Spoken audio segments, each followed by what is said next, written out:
morning, America. How are you? I don't know the rest of the song. I kind of wanted to sing it, but I have a terrible voice. Good morning. I'm in South Carolina. Don't make fun of me if I'm wearing the same clothes as yesterday because, well, I haven't had a chance to take a shower yet. I've been doing these plant runs. There's no truck stops around. Anyways, I do want to get into a video. I apologize if you hate my videos yesterday. I purposely didn't upload one of the videos because I wanted to revamp it, which touched on depopulation. And I didn't put it on YouTube because I wanted to make it a little better, like revamp it.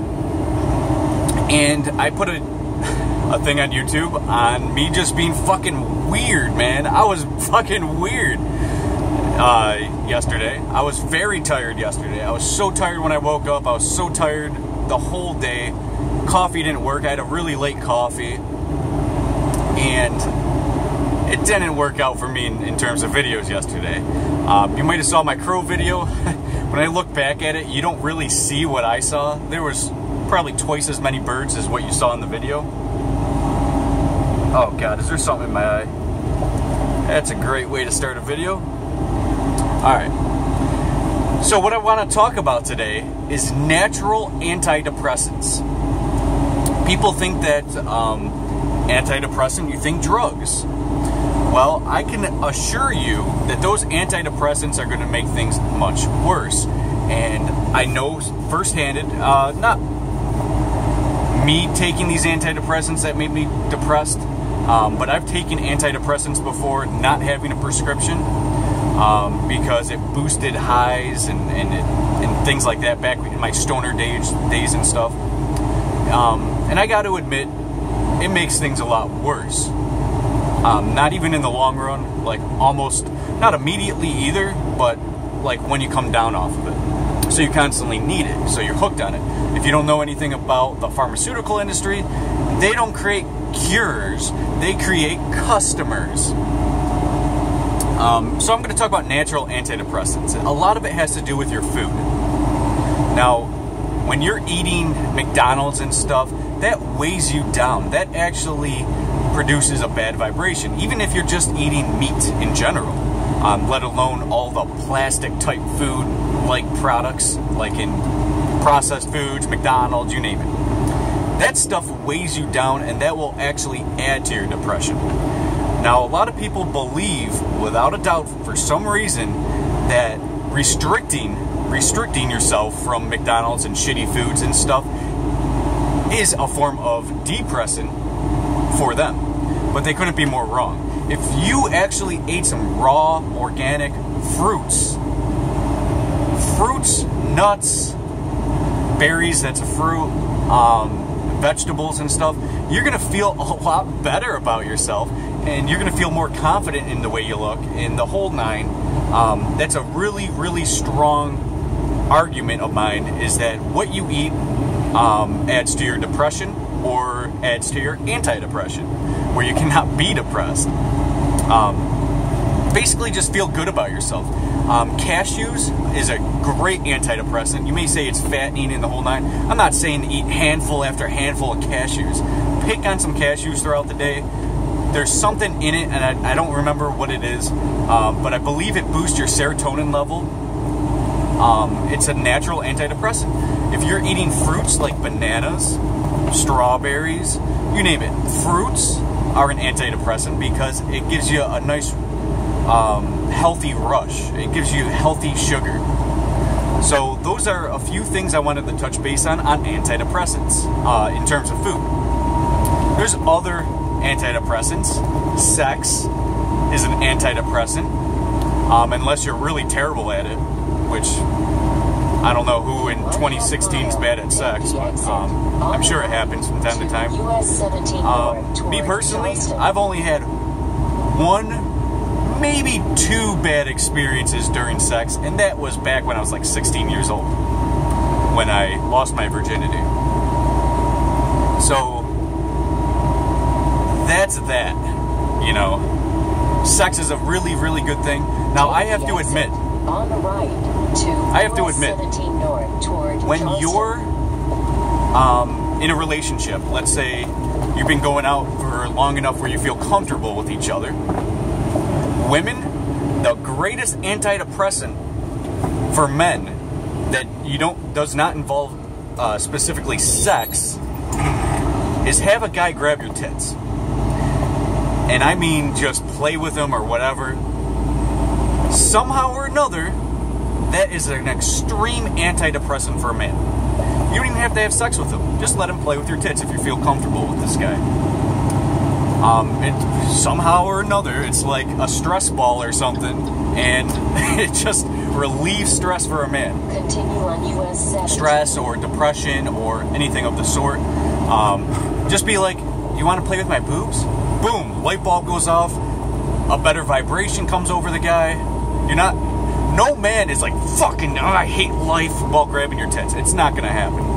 So that's an idea of yours to you to achieve your man to be antidepressed. Now you may be like, I'm not gonna, when he's in a mood like that, I don't want him grabbing my tits. No, you do. You do. I'm sorry, women, because I don't really know like the vice versa of that. I really don't know, so I'm not gonna touch base on that. But I know what works for a guy, and it might sound obvious, let him play with your tits, and he'll get over whatever bullshit that's going on, from losing his job to you name it.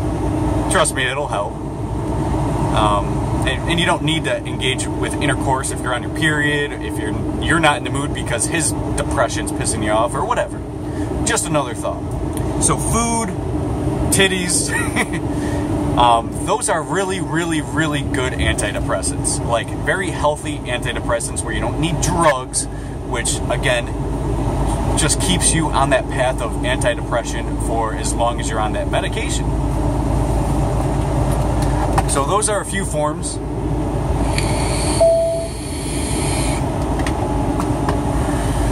Another form is sunshine, nature. Being in nature increases your vibration. Now there's a thing I see on Facebook a lot. There's no Wi-Fi in a forest, but you would not find a better connection. If you understand that, then you understand what I'm talking about. Being out in nature, breathing in the prana, breathing in, the oxygen, the decent nature of you. I believe without a shadow of a doubt that that's an antidepressant. I've never seen someone in a forest, unless they're drunk or something, like naturally in a forest, and being like, fuck, I gotta work tomorrow, blah, blah, blah, this guy pissed me off earlier today, or whatever. When you're out in the forest, you're not thinking about things like that. It's almost like your scapegoat. So that's another form of antidepressant. Another antidepressant is any type of scapegoat. A lot of people say smoking pot is an antidepressant, and I believe so, because it forgets what you're doing, but it's a mind-numbing thing. It's like you forgot what's going on, and it nulls you, and it destroys your memory for that short term. And that's cool if that's what you want to do. I'm not against anything, except for, if you're harming yourself. If it becomes a harmful thing, don't do it. And if you're affecting others in a negative way, don't do it. That's my suggestion, but I'm 100% for free will. Do whatever you want. So that's another form of antidepressant, would be nulling your mind. Now, I don't suggest it again, but if you want to do that, go for it. So, I've listed a decent number of antidepressants. I suggest you go out and try them. If you're feeling down, do something about it. Now, if you're a guy and you're depressed and you don't have titties available, there's other ways, like food. Change your diet. Don't just do it one day, because if you're going back to McDonald's the next day, then you're fucked. It does have to be a lifestyle change, but think of it this way. Imagine not being depressed again. It's a fucking big one. If depression's bothering you, I know it never bothered me. I've never really been depressed. The only time I've been depressed is about one day a year. I get extremely lonely. for about 1 day a year, I get extremely lonely. And my day was like 6 months ago, so I don't have to worry about being lonely for another 6 months. And I'm a truck driver, so I don't really get much contact with women. Me personally, just chatting with women, being in mutual vibration, that's a plus for me. And that's what I really like strive for. And that's what I like. Now that's an antidepressant as well. Being with like-minded people who are positive, not negative. If your friend is like-minded and you're both drama-filled, obviously that's not fixing shit, is it? You're just enhancing and building a flame of just negativity, and that can lead to depression.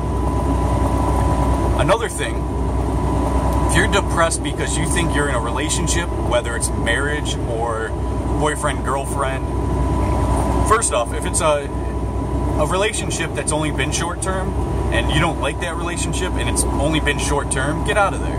If you guys aren't actively working together in a positive manner to build a relationship, get out of there. So that's a form of antidepressant. Get the fuck out of there. And then go through the steps that I've guidelined. You know, be out in nature, eat raw foods, you know, good fruit, vegetables. And you're going to start seeing a big change in your life in terms of being antidepressed. If it's long term, if you've been with each other for 10 plus years, work on it. Don't just go home and say, oh, you're talking about this again? Oh, you brought that up again? Don't do that. Because if somebody that you're with is being negative and depressed and stuff, you gotta fix that. No matter what your gender is or what you think, that it's not my job to keep them happy. You know, it doesn't matter what gender or what you think your job is. To make each other happy and being positive and stuff, put a smile on your face. Not in a derogatory way, like I'm happy and you're not, but put a smile on your face and say everything's good, you know, blah, blah, blah. You'll figure it out. You know what your circumstances. So if you're long term, work on it. Don't give up, because marriage is for life. Don't make a pact with somebody and then try to break it. You know, personally, now this is me, but a lot of other guys are not like this. Personally, if there's a woman that was married and now divorced, I'd treat her like she's still married, because you made a pact with this guy, and I don't care how sexy you are or how drunk I am.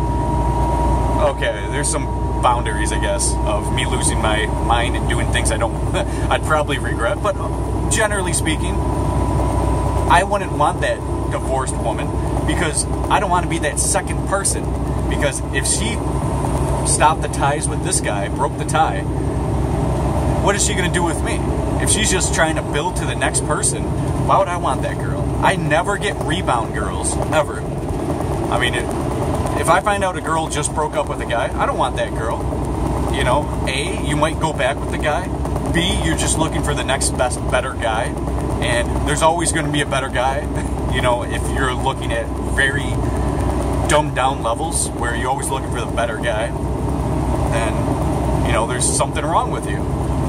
You know, if I find a girl I really enjoy being with, soulmates, the whole nine, I'm not going to look for somebody with a tighter ass. You know what I mean? Like, this girl has a prettier face, so you know what? All the time that we spent together, fuck you, because she has a prettier face. It doesn't work like that. Now, a lot of guys do work like that because they are not intelligent enough to realize their circumstance and realize that, hey, you know, life is short.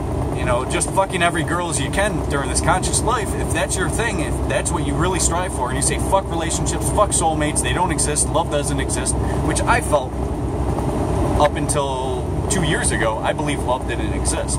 But now, since I've experienced love and oneness and stuff like that, and I experienced it, I believe it. I didn't believe it before because I thought it was something made up. You know, it's puppy love and that's about it. You know, it's just a feeling. But I didn't realize until I experienced it that it really does exist. So my goal wasn't to talk about relationships. I'm just talking about examples of helping your depressed self or loved one. And that's pretty much it. I mean, I probably can touch on a few more topics, but I'm just doing 101s videos for a while. I'm going to be doing them. And it's still early right now, so I'm really tired, and I don't want to take up much of your time. And I definitely have more videos on the way, so you stay tuned there, Mr. or Mrs.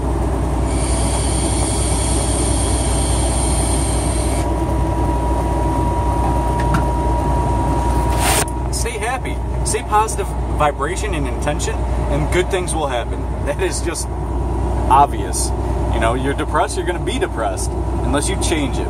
So stay cool, guys. Stay happy.